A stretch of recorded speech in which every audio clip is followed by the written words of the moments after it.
আপনি যদি মুচো খেয়ে থাকেন তাহলে এই ভিডিওটি আপনার জন্য। বহু বছর ধরেই বাংলাদেশিরা কার্বনেট পানীয়ের জন্য পেপসি নয়তো কোকা-কোলার দিকে হাত বাড়িয়েছেন, কিন্তু গাজায় ইসরায়েলি অভিযান শুরু হওয়ার পর থেকেই অনেক বাংলাদেশি ভক্তা সামাজিক মাধ্যমে ফিলিস্তিনিদের সাথে সমমর্মিতা প্রকাশ করে ইসরায়েলের সাথে সংশ্লিষ্টতা রয়েছে এমন ধারণা করা হয়। এমন সব পশ্চিমা কোম্পানির পণ্য বর্জনের কথা বলেছে। সংবাদকে কেন্দ্র করে বিশ্বের নানা দেশ থেকে গাজা ত্রাণ এবং অর্থ সহায়তা পাঠানো হচ্ছে। এ প্রেক্ষাপটে বাংলাদেশে আর্কিডস ফুড অ্যান্ড এভারেটস লিমিটেড এর কোমল পানীয় মজুর বিক্রি থেকে প্রতি লিটারের বিপরীতে 1 টাকা ফিলিস্তিনিদের সহায়তা দেওয়ার ক্যাম্পেইন শুরু করে, যা ক্রেতাদের মধ্যে বেশ সাড়াও জুগিয়েছিল।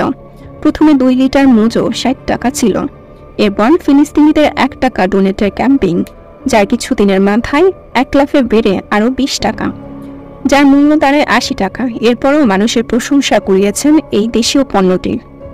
স্বাদের সাথে কম্প্রোমাইজ করেও সাধারণ জনগণ ফিলিস্তিনিদের ভালোবাসায় নামি দামি ব্র্যান্ড ছেড়ে দেশীয় এই পণ্যটি বেছে নিয়েছিল।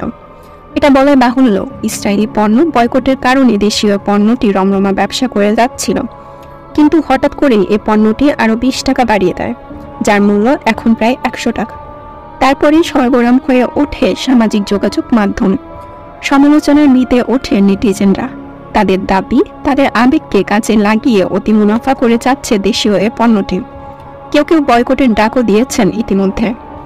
তাদের দাবি, স্বাদের সাথে কম্প্রোমাইজ করেও তারা সবাই মজুকে বেছে নিয়েছিল, কিন্তু সেই ইমোশনকেই কাজে লাগিয়ে মজুর দাম বাড়িয়ে যাচ্ছে।